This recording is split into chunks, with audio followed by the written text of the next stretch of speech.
Okay, I'm starting the video just like this so you guys can see the board. You've seen it already, but I'm just gonna like show you guys. It's because I just need my fucking hands free. Um, this is gonna be kind of a long video. I'm doing this really just for my own documentation. I am a fucking genius for coming up with this fucking game. Like I said, if patenting something wasn't so expensive, oh, but I can afford it. Anyway, I wish I had like the financial, oh, I already have everything, so I'm gonna roll this fucking board game out into production. Anyway, so I've run several trial run games, right? So this is the last game that I'm not done playing it yet. I just got fucking tired. Um, I set so let me see. I wrote so much shit. Let me just show you some of my notes. So like, I've been working on this like nonstop. So these are the names. 1, 2, 3, 4. In order to play this game, first of all, everything I say and do, and the creation of this game is for entertainment purposes only. This is an adult game. It's meant for anybody 18 and up. But given our culture, society, and you got teenagers, fucking really young children already getting knocked up and having, kids. I'm sure you've seen videos about that. But anyways, so I do not recommend this game for anybody under 18. However, given what I just said, because I feel like kids are just growing up too fast, I feel like the game that I created, my Cornstar game, I feel like it's a great way to break the ice with regards to that serious conversation that parents don't really want to have. I just realized that this is kind of like I'm giving them fucking free advertising, which I haven't used it. I haven't had to. Well, I mean, the bites haven't. Ever since I was putting that shit on, because I had it on like nonstop for like fucking 72 hours or whatever. Ever since I saw that one mosquito coming into my through the door, following me inside the house, I was like, oh hell no. I put that shit on for like 3 days straight. So, because I told you I usually like to unplug the Wi-Fi. But anyways, back to the game. I I already have a cough drop. So keep this in mind that it's still kind of like a work in progress, but for the most part, it's totally playable. Like I said, I've been playing it by myself, like with the help of my dolls, because it's just like I'm rolling the dice for them, right? So yeah, I have all my notes written out, and of course, like because I wrote all this shit, it's like I know I need to like laminate this shit because I already know some jealous asshole is probably gonna try and fuck it up. Like, anyway, so I'm just gonna show you. This is the running totals for the current game. So I established and I already set the timer, or before starting the game, you have to say, the group has to agree, like, okay, we're gonna do 1 hour, and then set the timer or stopwatch, right? And so I did that, but after playing a while, I was like, man, I'm getting tired because I haven't really slept. I don't know if you guys can tell. But, and then of course, like, it's just hard for me to sleep when the light is out. Like, it's so bright in here. I mean, yes, I have the lights on, but even without the lights on, it's like too fucking bright. I need like blackout curtains, and I'm not gonna waste money on that shit right now. So, anyways, in the beginning, I thought that this player, so I assigned random stage names for my dolls, my players, my spirits. So I just used them to play. Really, I was rolling the dice for all of us, but of course, if it's like, so technically you can play by yourself, but it's just like, you know, obviously more fun and it's less work for you. So to play with other people, right? Because of course, if I'm doing all the work, rolling the dice, then it's a lot of work to play the game. In the beginning, I thought she was winning. But so because of the numbers, because I assigned certain things different numbers, right? I might have to make some tweaks to the numbers, but with the way things panned out with this current game, I was like, oh wow, it's basically a very close. I mean, I didn't add up the numbers, so you have to add up the numbers. So that's the thing, is like, you know, sometimes you meet people and they're kind of shady or underhanded and sneaky. They might want to cheat, you know. So I would say that obviously in a perfect world, I would have like a, you know, a virtual game. So that way the computer or whatever, somebody who's honest can keep track of the numbers, right? So in reality, in the 3D, if I'm playing this game with people, which I told you I went to some networking events, so I've like been, you know, meeting some acquaintances, and I'm sure they don't mind playing with me. Although, you know, because this is such a, you know, not safe for work themed game, maybe it might make some people feel uncomfortable. I don't know, like if you are a holy Christian person of God, then, you know, you might also not want to play this game. So, of course, like, nobody's forcing anybody to do anything. This is obviously, like I said, for entertainment purposes only, and nobody's forcing you to play. But, anyways, with that said, and I don't want to be held liable for anything, like, oh, Juliet said in her game. No, motherfucker, this is just a fucking game. So this game is not like, you know, intense, like, you know, it's not going to require you to use so much brain power besides like just having to do simple basic math, right?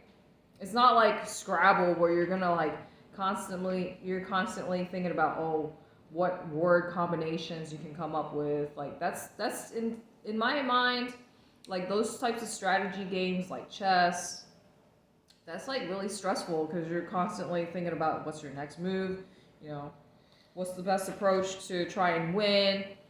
But like really, in my mind, I just want to say and share that in my opinion, you know, as you know my background, if you know me, I don't want to repeat myself, but it's like we live in a man's world, and this is how I'm creating my own world, right? It's my game, my rules. So that's it. To me, it feels empowering, I guess you could say, because like obviously, like I said, I'm the one who created the game, so I should be able to win it, right? However, what I'm learning is, obviously, like in the real world. So first, you have to consider and take into account that in real life, in the industry, the male performers do not make as much as the women do.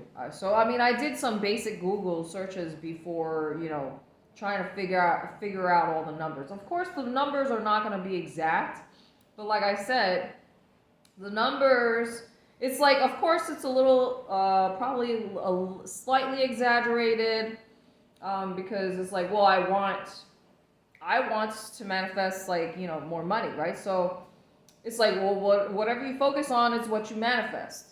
So that is kind of like the thought process behind like how I decided to create the game, so that it's not too many negative aspects of the game.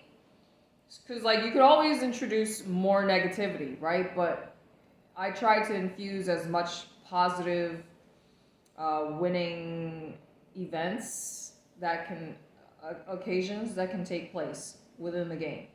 So I just want you guys to keep that in mind.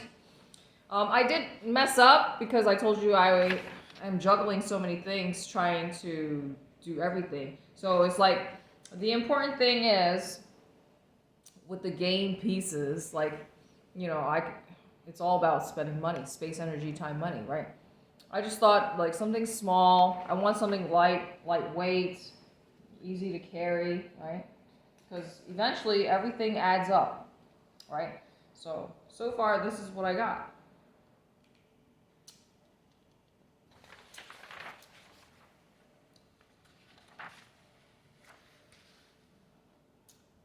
Shuffling the cards. So my index cards is jagged because I don't have the fucking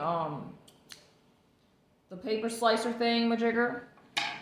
So it's like, you know, so, like I said, sometimes if you're playing with certain people and you already know their fucking personality, like, oh, this person's gonna try and take a sneak peek at your cards or whatever, or you know, if you know, you know.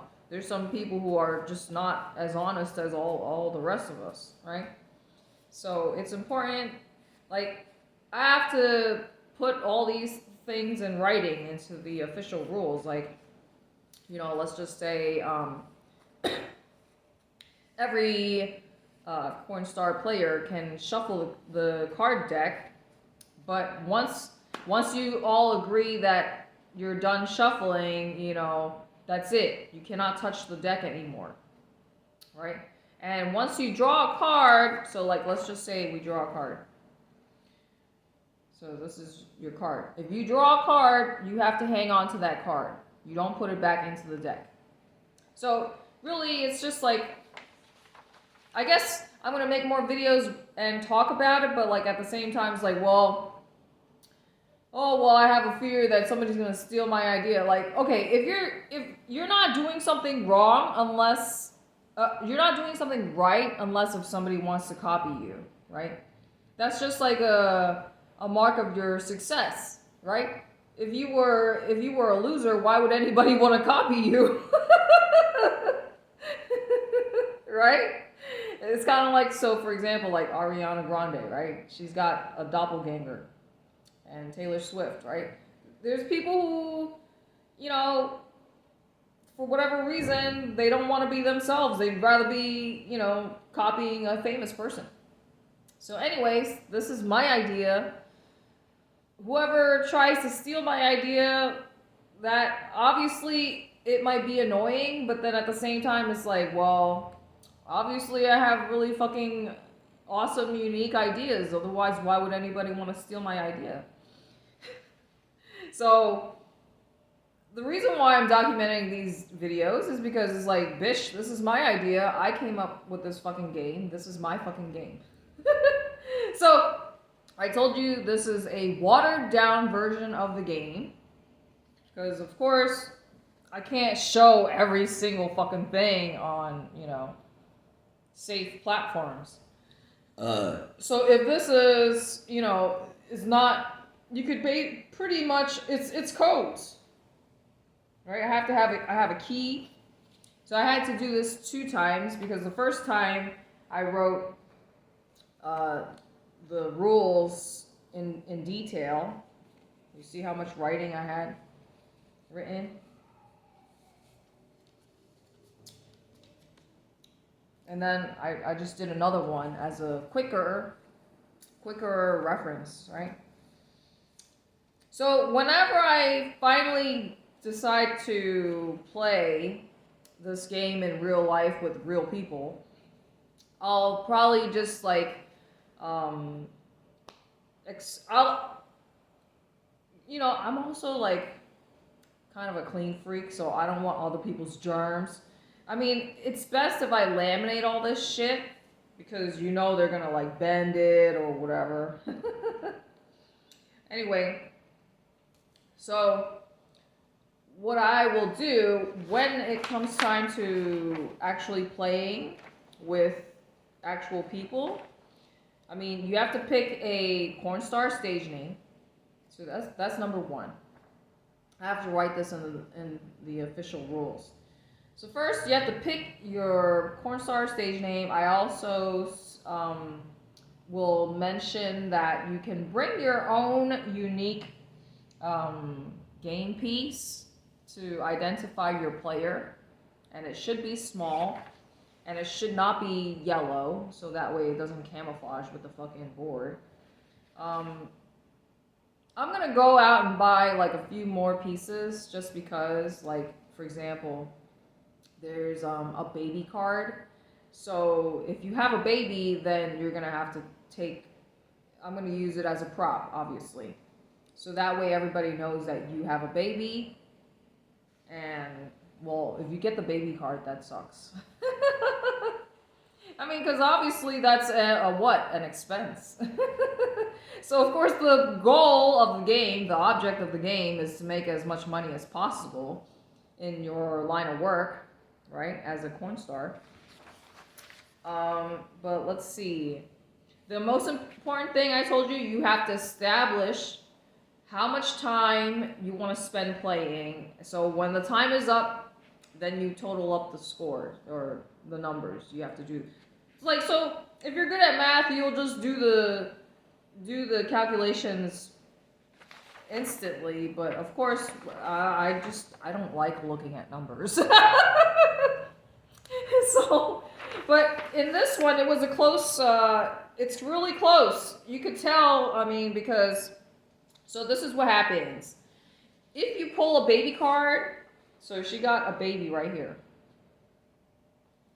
So if you pull a baby card, that means that you have to basically roll one dice.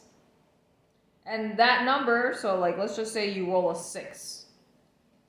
So if you pull the baby card and you roll a 6, you multiply that by 100, so you have to pay $600 in baby expenses. So, like, let's just say, for example,